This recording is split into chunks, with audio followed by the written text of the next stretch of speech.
Works family. It is your host and creative chameleon, Deja.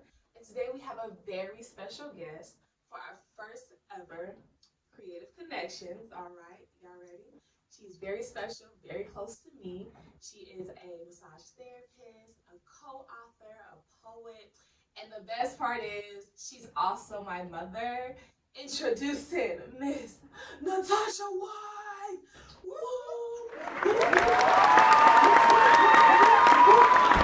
I'm sorry. Hey, we're gonna behave ourselves, all right? So how are you doing? Doing absolutely wonderful. That's really all that matters.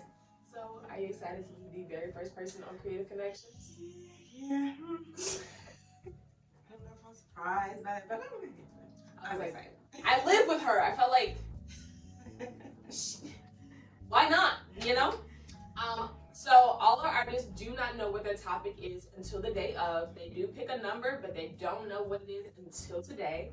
And so, Miss Lucky Number, you hit 4 as your number, which is story time in our industries. So for you, I definitely want you to focus on either the poetry side or the massage therapy side. She does have her own business, and I think that's also creative as well. So whatever that touches on, definitely want to know some tea. You know? I want to know some tea, all right? So we're gonna start off simple. I think that's the best part. Let's see on my lovely clipboard. So what is a best experience that you've had either as a poet or in the massage therapy industry or both? I would say for the poetry industry, because I always wrote poetry just for me. That was like therapy. Right. So I wasn't really sharing my poetry. I was like, no, I don't want to share it because I had an experience when I first started and went to this poetry contest and didn't win. So I was just like discouraged, and I was like, well, I'm not sharing it anymore. But the first time I went to a poetry reading, I actually read my poems. It was like, so I was excited to read it and just share my poetry and just see how it was well received, and you see it in a different light when you're a little older. So I was like, oh, okay, I think I can do this. So yeah, which is now I'm working on a poetry my own poetry book. So Finally, we're getting that. Working on that, and my second part in the poetry part is I am a co-author. So I'm a co-author of a book called Singleness in Our Lens. I think I said that right. Forgive me if I didn't. But anyhow, it's on Amazon. Singleness Through Our Lens, and I got the actual chance to be so creative to write my own single story and as well as use my poetry. So I was really excited about that. That's beautiful. Yay! So which is now why I'm working on my own poetry series to write and develop and put out there. As far as the massage therapy piece, actually pretty recently. Just I've never really worked at a huge event. I was contracted for a huge event pretty recently here in Chicago, and the people pay well with tips. Tips pay really well. I've never made that much money in one day just from tips, and I haven't even got paid for the event yet. So I'm really excited about that. Well, we love income and we love being paid when we work. Amen. For you guys, obviously would not know this, but she literally has so much poetry. So much poetry. Notebooks, pieces of papers, on these little notepads, on sticky notes. And I'm like, woman, make a book. Because you already have all the resources and the tools that you need. In terms of her book, that she's a co-author of, Jesus Christ, I will put that link below for Amazon if you guys want to go buy some books and support the lovely black woman, all right. I would have to say I have 2 best experiences being a part of the creative world, specifically for dance. The first one would definitely have to be when I created my 2 pieces in March 2020, called Praise and 64,000 plus 1. And of course, due to COVID, they never saw the light of day. However, I'm going to see the light. Right. She needs to put them out. Right. She needs to put them out. Wait a minute now. Wait a minute. Hold on. Wait a minute. What? She needs to put them out. Somebody's going to be performing those. I just need her to feel out there. Yeah. Send the encouragement, y'all. Just like, that's my disclaimer. They never saw light of day, but to create two pieces. One, to create two pieces ahead of schedule, because they weren't supposed to be done until like end of March, beginning of April, because it was around performance time, and I finished both my pieces in February, so that was nice, because I was like, that gives me a month to clean. I was really proud of myself. Like, I created, what the piece is like 6 minutes long? Yeah, I created a 6-minute piece and a 3-minute piece for graduation, and I got through both, and I was just really, it was really, really fun, and it was my work. That's like really one of the dope parts. And then also in April of this year, creating my dance film was very moving and very, very fun to bring people together, to be on the other side of it, a little bit more intense. Because yes, I created choreography, but I had never created a dance film. So to direct and produce, to look and hear the same song 65 million times. I still cannot listen to that song today. Like, it'll come up and I'm like, skip. I just can't.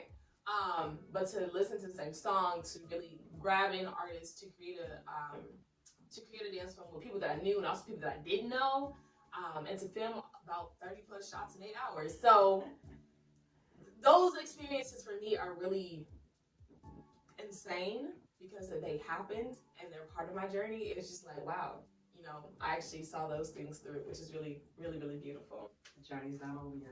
Y'all know we're nowhere near done, okay? We have a lot to do. All right. Best experience. Craziest experience. I don't really think I've had too many crazy experiences with the poetry scene. It's usually through the massage. Many different experiences in massage. I wouldn't be surprised. You're touching bodies.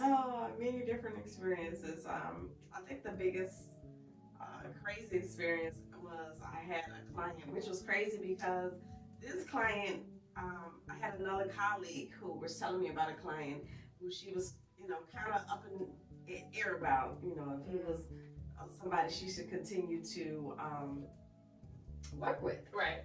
I was like, he sounds like a little iffy. You know, he sounds like a little iffy. And the crazy part about that all was, me and her on 2 different platforms. I'm on Google, so you can find my business on Google. She was on GoDaddy. So for this person who she's been having an issue with, when she decided she didn't want to work with this person anymore, he found me. I'm like, didn't think of it at the time, didn't know his name, didn't know where he lived, I didn't know any of that because we travel to our clients. So this gentleman called me and reached out and was like, hey, I'm looking for a massage therapist, and I'm having this inner thigh pain. I'm like, okay, you know, so I explained to him specifically, I'm like, hey, you know, I'm like, okay. So I started kind of looking up like the muscles for the inner thigh, because you can't get inner thigh pains. No. Yes, you can. I started looking up those muscles and things of that nature and all that. And, you know, went to this gentleman's location, and I actually brought my daughter for the first time because I was like, I'm a female, I'm not accustomed to this person. I need to have, you know, witnesses just in case. A backup. So if I gotta stab somebody, I'm there. Okay, right. I'm already there. So took him, you know, did the massage and everything, and he seemed pretty legit the first time because of course I had a witness there. Why wouldn't he? Second appointment though, yeah, he kept shifting and moving, and I'm like, and yes, he was unclothed fully. So I'm like, I'm gonna need you to really stop moving because I'm not trying to be this type of massage therapist that gets very close to your private area. So, you know, because I don't do that. And the way he just kept moving, it was just like, I don't know if I'm gonna keep coming to see this person because no, you know. And so it kept being in my head. I need to ask my colleague, what's the name of this guy? You know, I just said, let me ask. You know, so I finally got to talk to him because I didn't really reschedule with him. I was just like, you know, kind of up in the air if I should continue to go and serve him and everything. And and I kept saying, I need to ask my colleague, what is this guy's name? And where? So, since I hadn't been communicating with him, he reached back to her. And she called me. She's like, this guy's calling me again. And da da da. And I'm like, huh. I said, wait. What's this gentleman's name? And sure enough, she said this gentleman's name. I said, oh my goodness. How in the world did that happen that you are complaining about the same person? He ended up finding me, and we're on two totally different platforms, which was crazy to me. And I'm like, I said, no, don't go back. And I said, I'm not going back. I totally just sent him and said, I'm not taking any personal clients anymore. And I was just like, no, he's looking for something else. And this is not what I do. I'm a clinical massage therapist. I am not a therapist who, serve your pleasurable needs. I don't do that. So that's not what we're here for. Okay. That's what I had. Probably about the craziest thing, because I just thought it was so odd that this person that another colleague of mine was having an issue with, and we actually got to connect it to the same person through two different platforms. That was just like, wow, this is amazing. How did this happen? So, I mean, never include him that we knew each other or anything like that, but it was just like so odd. It's like the world is small. Very small. I like, what really are the odds that he finds you and her, and once you stop communicating, he goes back to her. Yes. He was definitely looking for something on the other end. One of my craziest experiences would have to be like when I was younger. So I was a part of the Allen and Ailey summer camp for like 2-3 years in a row. But obviously I have been dancing since I was 4, so my entire life. That's nothing new. But of course, most people know what the Allen and Ailey dance company is, what they do, and that was kind of my very first time with something of that high intensity, and I was like, oh my god. Oh my god. I was like, this is intense. With the African, the Horton, and preparing for show, and all these mini quick change. I was like, what is this? What is going on? So for me, it was crazy because I was like, 8? So just going all over the place, and you're just trying to keep up, and you're like, okay. All right. Do I go to the dress? No, my clothes in the back. Okay. And that was kind of like my real first experience of having no time to go back into the dressing room and change. It was more like my clothes are really in the back of the backstage, because I had to do a quick change back there. And I was just like, ooh, this is intense. I like it, but this is intense. So for me, it was just so crazy because like A. Romy was over there like. And then at the end of it, you're like, wait, we did it. And I was just like so wild. Like at 8, I was moving like a company member. They did an amazing job. We had 3 shows, like I think 2 on Friday or 1 on Saturday, something like that. So just really all that energy. I will never forget Miss Willingham, still by far one of my favorite people. But just, she was.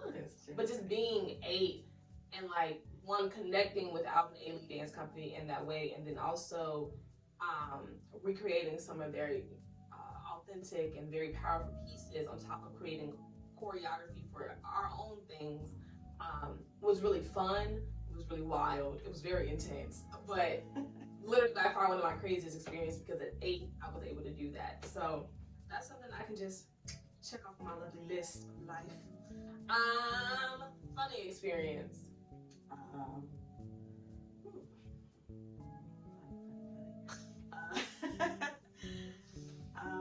I guess the funniest was, like I said, massage, you see so many different things. So, I was working at a spa, and I told the gentleman, I said, okay, so explain what's happening, look and What's see what's going on. I say, when you're ready, I tell people, undress their level of comfortability. I don't tell people to just get butt naked.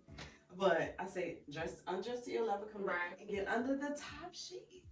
So, I'm like waiting, for him to holler and say, hey, I'm ready. And I didn't hear him. So sometimes you don't necessarily hear a person when they tell you that. So I knocked real quickly and I opened the door and he's just laid on top of the sheet. I'm like, I'm gonna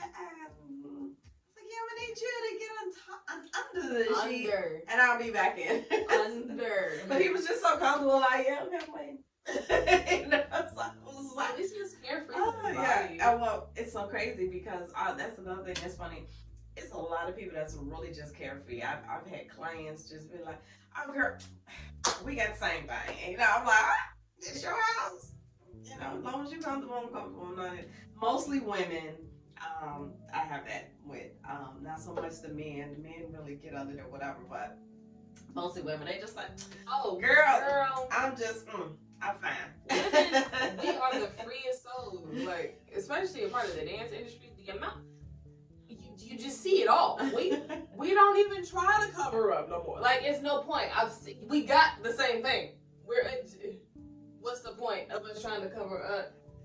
Especially when you like do quick changes and there's a different kind of bond for women in general, and then also I think just as a dancer, we just be the comfort level. It's just very much so there. We don't care about anything, which I just think, why not? You know, funny experience on dance industry side. I would say one of the funniest and the coolest experience is when we went to ACDA, and for anyone that doesn't know, ACDA is American Collegiate Dance Association, 4-day festival for college students that are in the dance world, and you just get to learn amazing dances, have a good time. It's really great. So this particular one, this is the last one. So March 2020, we was kept pressuring our head faculty like, get in this water, get in this pool, get in. No, I'm not going to get in this water. And like we all have on our swimsuits and stuff like that. She didn't at the time. And we're like, get in the water, get in the water. And we're like, she's not gonna jump in this water. She's not. And she did. And it was so hilarious because after she did, then other faculty members was coming and jumping in the water. I'm like, oh, so we done started something. And it was a very fun time. It was funny because like we only told our faculty member to do it, but here come everybody else on top of all of us students that are in this pool already. So it's like a really fun bonding experience. It's very funny that we actually got her to do that. Like a bunch of 20-somethings got our head faculty to be like, come on in with her regular clothes on. So they were always watching. True. Yeah. However, we was at a hotel, so I mean, when we get back, wash machines. I don't know what they prices, but. And last but certainly not least, worst experience. I guess the worst experience I had with poetry. Like I said,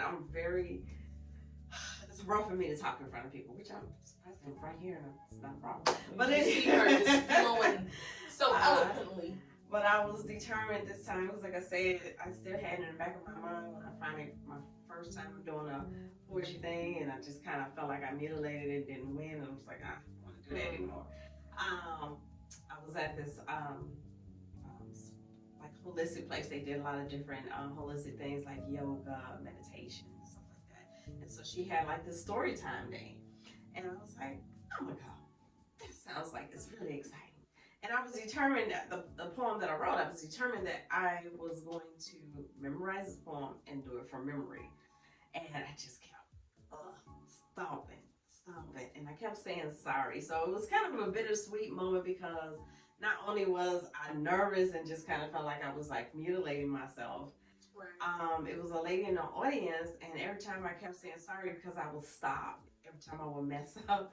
And I'm like, I'm sorry. I was like, and she just blurts out, you are not sorry. So she she meant it in a positive light. Like, stop saying like you're like this pitiful type person.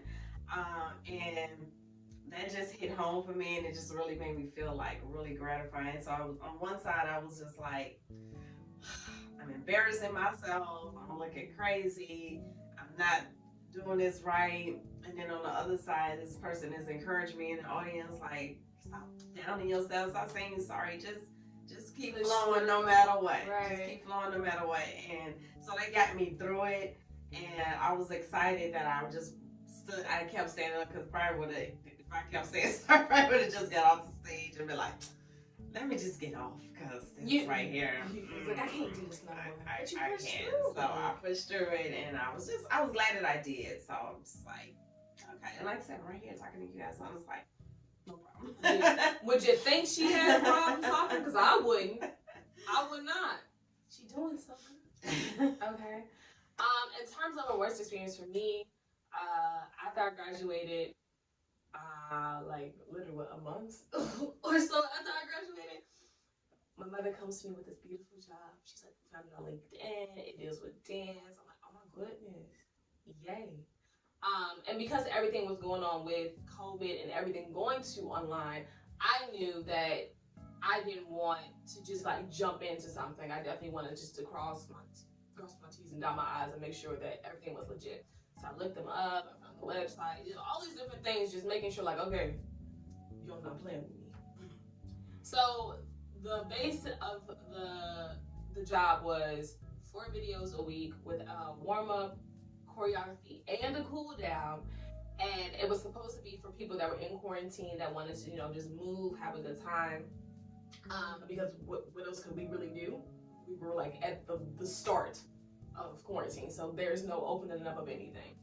And the pay would be $250 per video. And I'm like, because of all the effort that I got put into these, a warm up, coming up with different choreo, I'm like, that seems very legit to me because I'm getting paid what I'm worth. That's a lot of time on my part at home. So, and she'll tell you, my calendar was stacked. I had set schedule on how I was doing everything. I made about 25 videos, all for it to be a money laundering scheme. Do you understand how fast banks close your accounts? Because I didn't know. I didn't know how fast they close your accounts. I woke up, so I had paid for a trip to Philly, and I'm lucky, the final payment for that trip had just went through. And I was just like, okay. So I'm thinking, when I woke up that morning, my Apple Pay was like, well, you can't use your Chase card anymore. I'm like, okay, cool. Like, something must have happened. I don't know. Like, maybe, because when I say I was getting like big transactions, I was getting a nice sum of money. Just like going from making $200 to $300 bi-weekly in college to making about $5,000 in a week. We just, So I'm thinking, okay, Chase is finally like flagging this. And as let's just make sure these are legit. So maybe I just need to call, verify who I am. Cool. So I try to log into my Chase account, can't. So I called them. I'm like, okay, yeah, she just probably needs the information. She asked for my name, the basic stuff to verify your account. And then she's like, please hold. I'm like, okay, she's got to unlock my stuff and I'll be good to go. No. She comes back and she's like, so let me tell you your next steps. I'm like, next step? Mind you, it's 8 o'clock in the morning. I just woke up. And she was like, so all 3 of your accounts have been put on hold. You can't make any transactions, blah, blah, blah, blah. You can't do this. You can't do that. I'm just on the phone like, what are you talking about? Like, I was so confused. And I'm like, so can you tell me why? She said, well, under confidentiality laws, we cannot say. I'm a woman. You done closed all 3 of my accounts. You better explain yourself. So I come downstairs, I'm crying because I'm like, I have access to nothing at all. And so I was able to go. I went to a Chase bank, and luckily, because I said this with love, I was pissed, obviously. And if it was a white woman, I don't know if she would have got the back of his hand or not. I said that with love, but it was a black woman. Thank you. We were related to one another. I was like, I need to know what's going on with my account. And she's like, do you want to know? She's like, yeah. I was like, yes. She's like, because of fraudulence. I'm like, bet.